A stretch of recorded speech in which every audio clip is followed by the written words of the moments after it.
Hi, so this is the second video that I'm making about Pokémon Champions.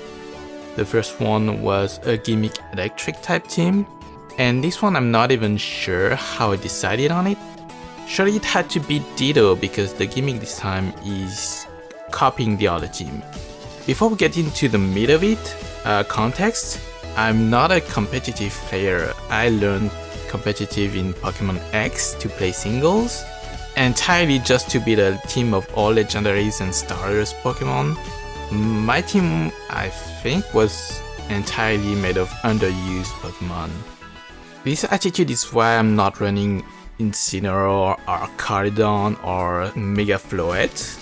The other reason is that since I haven't really played in between XY and Champions, there's no way that I'm making good decisions even with my actual team composition.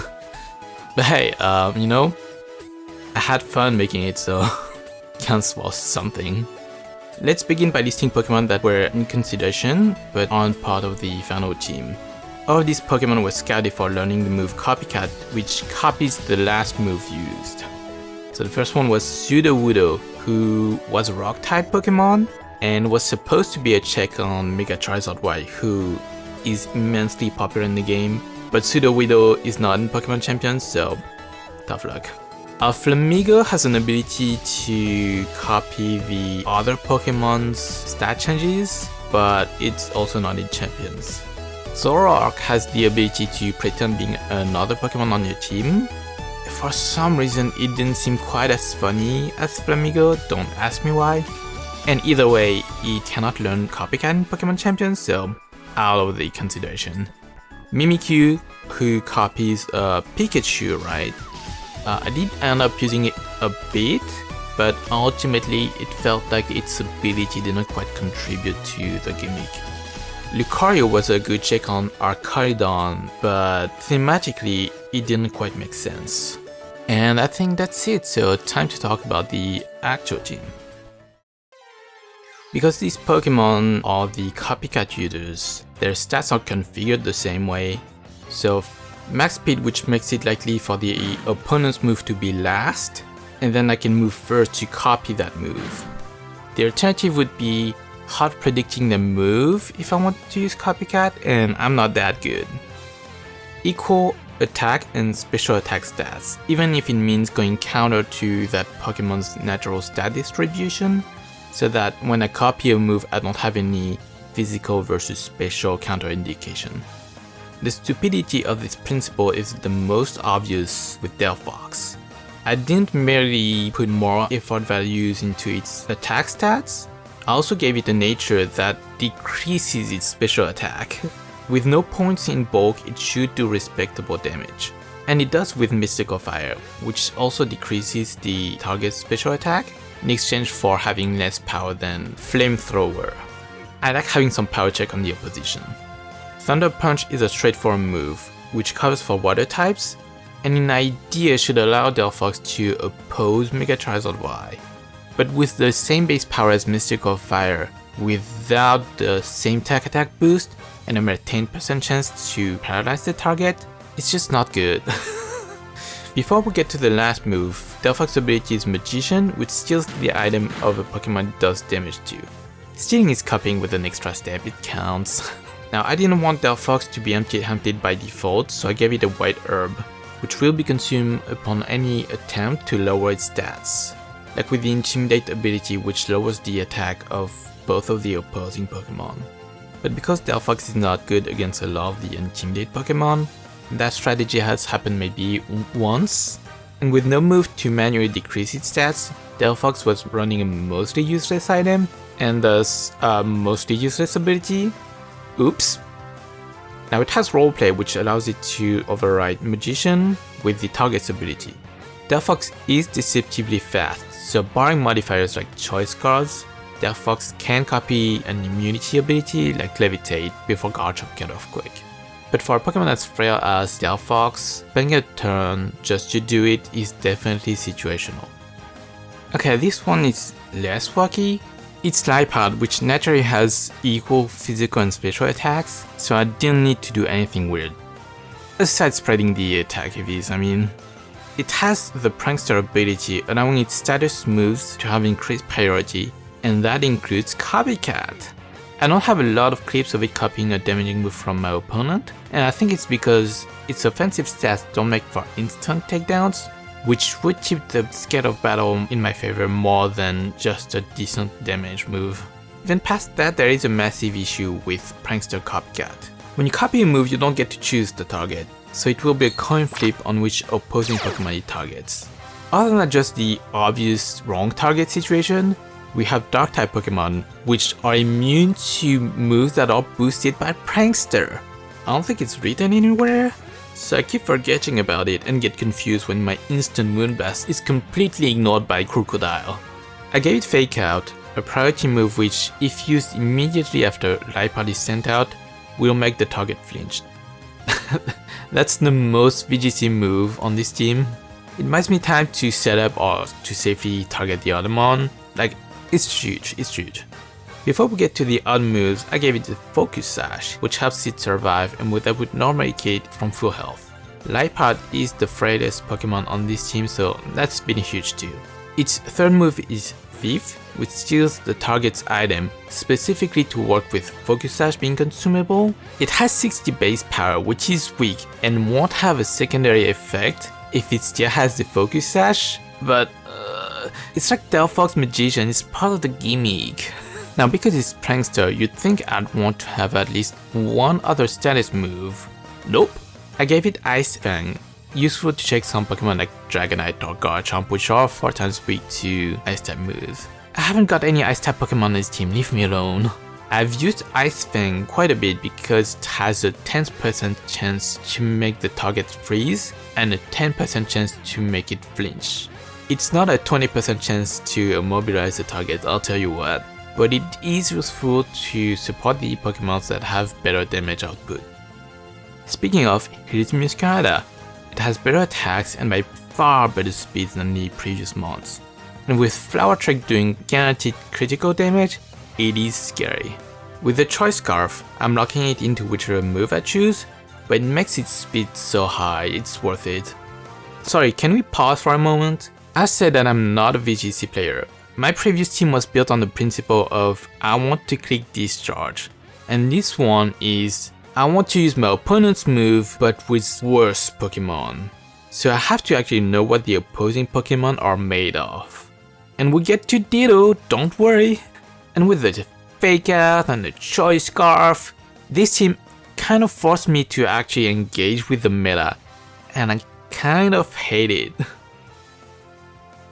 Anyway, Muscarada has Protean, turning it into whichever type its move is, providing same type attack boost and defensive plasticity. Thus, U-turn does a huge amount of damage for a Pokemon that's not naturally bug type. And because it sends the user back, it lets me avoid committing Meowth on the field. My team has 3 Psychic type Pokemon and Liepard, so the damage to Dog type Pokemon is useful on this team. Ironically, it annihilates opposing Muscarada if I can hit them before they can change type. Remember Mega Charizard Y? Delphox can probably down it with 2 Thunder Punches, but can I afford 2 turns in front of it and Venusaur? I can't have Sudowoodo, but I can have Rock type Muscarada thanks to Power Gem. Unless the opponent smells that something is fishy, they will try to push with Heat Wave, leaving it open to getting one shot with Power Gem. It's that strong. It's a consistently good move to pull against fire and flying types, since it makes Meowth resist them afterward. It's so good. No one sees it coming because who the hell runs Power Gem on Meowth? It's not naturally a special attacker, but my spread is stupid, so it's a great move in it. And yet its best move is actually Copycat. You might be wondering how it interacts with Protean, and it doesn't become a normal type, instead it takes the type of the move that it copies, so it can become any type. Of all the parts of my team, this is the one that creates the most situations. Running Acrobatics on your fighting type, Meowth becomes flying and then hits you back for super effective. Running Draco Meteor, thanks for the dragon type. Oh my god, it's just so good. There is a massive issue with that plan, and that's because of the choice scarf. Once Meowth starts using Copycat, it can't stop. It's not Mimic. It doesn't get to keep using that stab move. It's so dependent on how the opponent reacts. Hey, if I'm losing, never know, it might work out. Speaking of losing, you might notice that none of these Pokemon run Protect. And yeah, I wish I could. And no, Copycat can copy Protect. It makes Copycat just fail, so it's a hard counter. I have to watch for Protect even more so than a normal team. Again, this team makes me engage with the meta. Ah! Speaking of, this next one is close to just being a standard build. We're done with Copycat users. This is Alakazam, my Mega Evolution for the team. It starts with the Synchronize ability. When an opposing Pokemon gives the user a status condition, Synchronize makes that Pokemon also get that status. It is more of a giving than a copying, but I always Mega Alakazam, which makes it have Trace, which copies one of the opposing Pokemon's abilities. Didn't help a lot of the time because it copied a lot of abilities that just set the weather, but worth it for the times that it did work. Once tanked a Furfru's last resort by copying its Fur Code ability, it was awesome. Because Mega Alakazam has an absurd special attack, even with a very little point investment, it is still very strong, so instead I give it points in HP and speed, allowing it to take like one moderate hit. It runs Psychic and Protect, which I don't need to explain, and Dazzling Gleam as coverage. Helpful against dark types, we like having coverage against dragons, and it hits both opponents. It was a late addition, so I couldn't tell you if I've used it at all. Last move is Roleplay. Trace already gives it an ability, but sometimes you want more, and it can get that immunity ability even faster than the Fox. It's nice when the situation is right. Our third psychic type of the team is Gardevoir, which is the only non-Mega in the game that can have Trace. I gave it max speed and then spread between HP and special attack, just because I didn't know what to do with it. I consider it my fairy type of the team, so much like the Alphox, I'm not even running a psychic type move on it. I'm running Moonblast, Protect, and Aura Sphere to cover for Steel and Rock types. Last move was Skill Swap for a while, but the final choice is Guard Swap, which exchanges the defense and special defense between the user and the target. That's normal human gesture. Hey, Siri from the future here. That's not what Guard Swap does. It clearly says that it swaps stat changes, not the whole thing. I don't know how I thought they would just let you do that. And also I can't read, okay. Is it a good idea to run that on Gardevoir, which has such good special defense stat, when I don't even run Psyshock, the one special move that checks for physical defense? No! But I thought it would be a good idea to give tanky opponents this kind of bad physical defense. I have not succeeded in turning any tides with it. I completely forgot to mention that it holds the black belt, which boosts Aura Sphere's damage. It's nice, I guess. And finally, we are here. The ultimate copy Pokemon, Ditto. With the Imposter ability, it will turn into the Pokemon that's directly across it, copying its form and its stats, except for HP. Thus, the one stat that you want to invest in is HP and you can ignore everything else. Except if you want the option of switching Ditto in at all. Let me explain.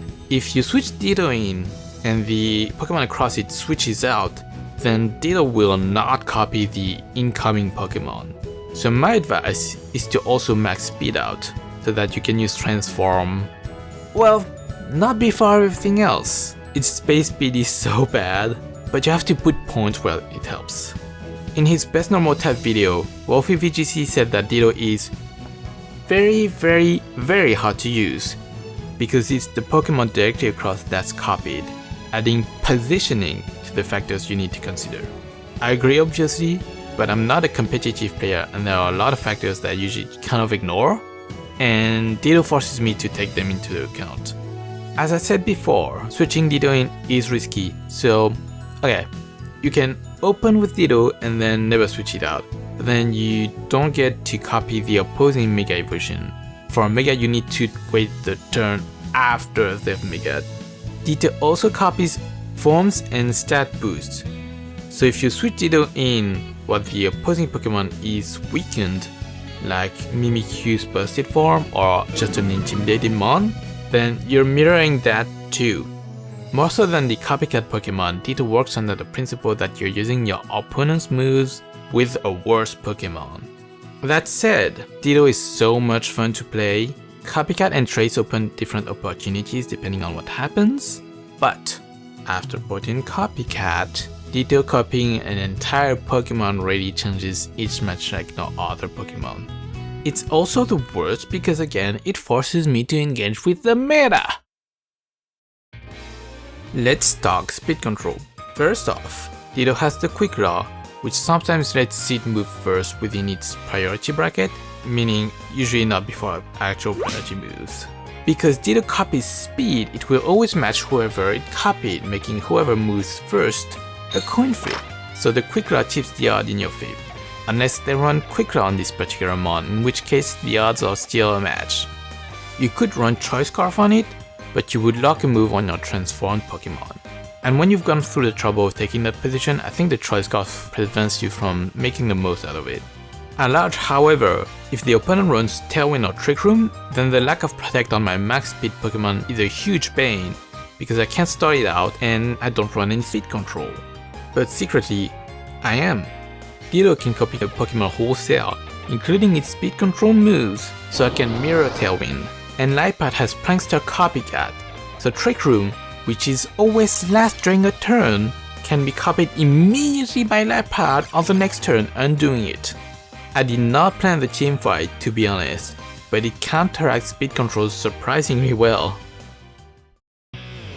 And that was the team. With it, I've climbed all the way to Ultra Ball rank again. Yeah, both In and I have limits, so I think I'm never gonna reach Master Ball rank. But I don't think I got to rank 3 at all last time, so I think this team performed generally better. I think it's because the gimmick is not as well weaved as my previous team, allowing me to kind of click strong moves more often.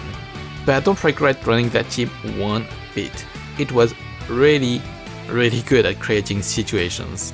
It was so fun. Thank you for watching this. The next regulation, the current for the date of recording, will introduce Mega Raichu X, who was synergized well with my previous team, so I'm definitely considering going back to it, but I might do something else entirely. Either way, I don't have a plan to make a video about it, or any video really, so I won't even tell you to subscribe. Okay, bye! If you would be into a video that's unscripted and I just talk about the specific matchups, then I have it, it's there. Okay, go watch it. Bye!